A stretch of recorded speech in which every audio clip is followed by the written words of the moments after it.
Hrvatska okupirala, da se zainteresujete, da i ta područja istražite i da dođete do određenih podataka koje biste mogli porediti sa stanjem u Bosni i Hercegovini i sa stanjem na Kosovu i Metohiji, gdje ste također vršili istraživanje, je li tako?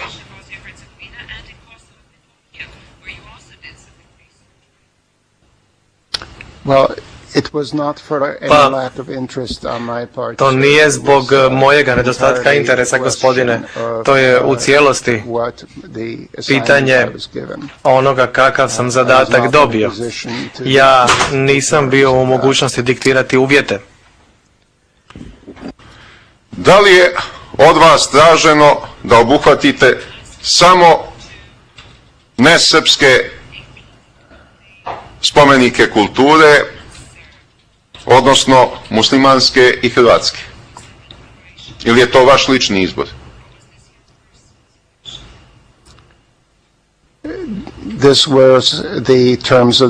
To je bio okvir mojega zadatka. Ja sam trebao napisati izvještaj o kulturnim spomenicima nesrpskih zajednica. I zapravo u mojem izvještaju o Kosovu ja sam obuhvatio i kulturne spomenike sviju zajednica, uključujući i srpske. Razlika je u tome bila što je prilikom moje misije na Kosovu tužiteljstvo to nije tražilo i nije platilo troškove, a ja sam dobio jednu vrstu stipendije od jedne zaklade, od jedne fondacije, da odem na Kosovo tijekom 4 mjeseca i da tamo napravim terenska istraživanja. I nakon što je izvještaj već bio završen, ja sam ga onda pokazao, odnosno predočio tužiteljstvu na pažnju i tek nakon toga, nakon mojega svjedočenja o Kosovu, je tužiteljstvo odlučilo od mene zatražiti da napravim terensko istraživanje u Bosni i Hercegovini. Dakle, nije da me ne zanima srpsko kulturno nasljeđe. Jednostavno se radi o okviru misije koju sam dobio. A kao što vi znate puno bolje nego bilo tko drugi, Kosovo je puno manji prostor od Bosne i Hercegovine i može se obraditi veći teritorij u relativno kratkom vremenu nego u zemlji koja je nekoliko puta veća. Ali kao neko ko pretenduje da se bavi naukom, mada nije nimalo pohvalno da čovjek koji uđe u 61. godinu života tek se sprema da doktorira. To je u akademskim krugovima u kojima se ja krećem velika sramota, ali sad kod vas je možda drugačije. Da li je i stručno i moralno nepodnošljivo da dobijete u nekim ratnim okolnostima ili posleratnim da istražite zločine jedne strane, a da ne istražite i zločine druge i treće strane u tom ratnom sukobu? Da li to jedan naučnik može sebi da dozvoli? I stručno i moralno.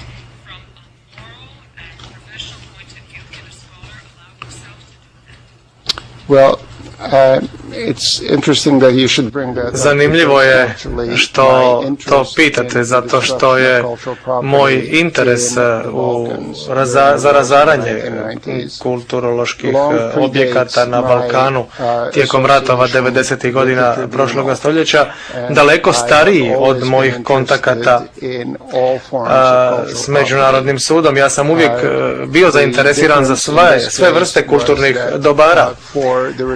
Razlika u ovome slučaju je da sam ja trebao postupati u skladu s okvirima misije za ovaj izvještaj Međunarodnom sudu. Međutim, kako i vi sami kažete, ako je netko akademski građanin, odnosno znanstvenik, onda mora posjedovati određenu količinu intelektualne radoznalosti i želi vidjeti cjelovitu sliku.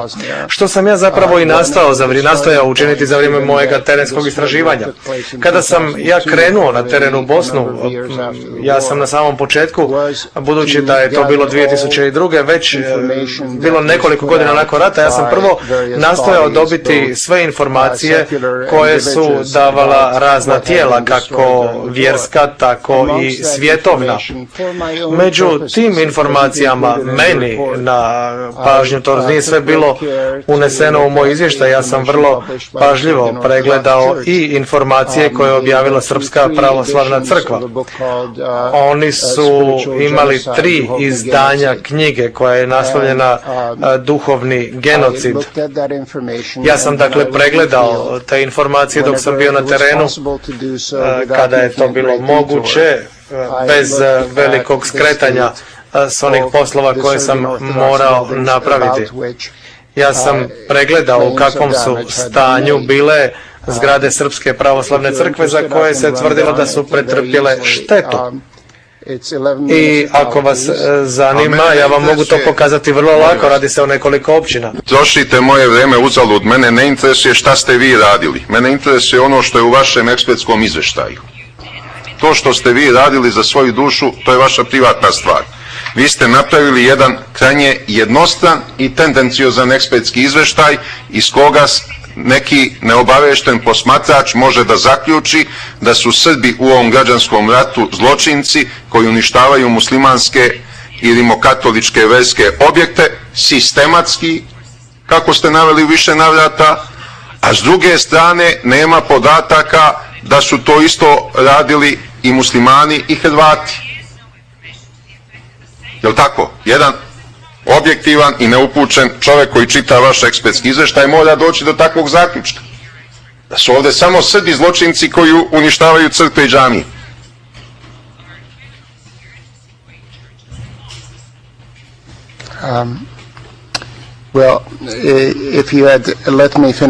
Da ste mi dopustili dovršiti prethodni odgovor, ja bih vam rekao da u 11 općina koje sam ja istraživao ima ukupno 14 srpskih pravoslavnih građevina, 13 crkava i 1 episkopska palača koje su bile oštećene ili razorene. Osim tih 14 spomenika, to je ukupna brojka, ja sam od tih, dakle, tih 14 posjetio sam 9 i dokumentirao ih osobno.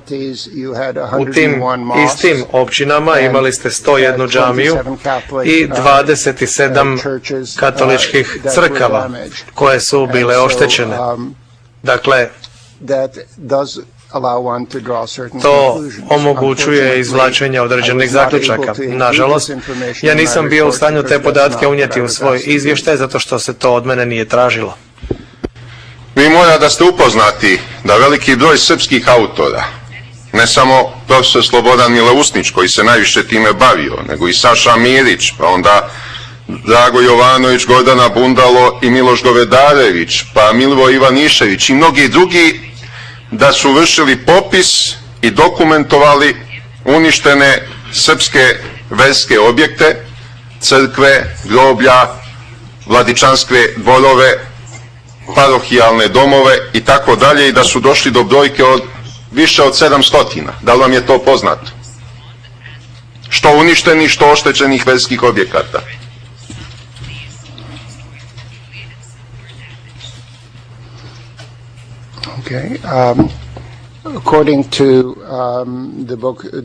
Prema knjizi Duhovni genocid profesora Mileusnića,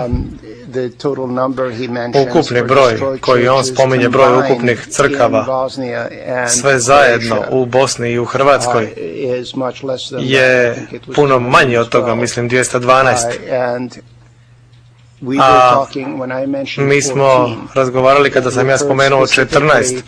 14 se odnosi konkretno na 11 općina iz optužnice. Bilo je područja u Bosni i Hercegovini gdje je srpska kulturna baština propatila više nego u drugima. Ta mjesta nisu obuhvaćena ovim izvještajem. Vi pominjete samo potpuno uništene crkve. Međutim, prema službenim podacima Srpske pravoslavne crkve, koje je meni dostavilo tužilaštvo pod brojem, ovdje piše Y00391108, stoji da je samo u 5 eparhija na prostoru federalne jedinice Hrvatske uništeno ili oštećeno 270 srpskih verskih objekata. Ovo mi je tužilaštvo dostavilo dokument. To tužilaštvo može da nađe pod ovim brojem.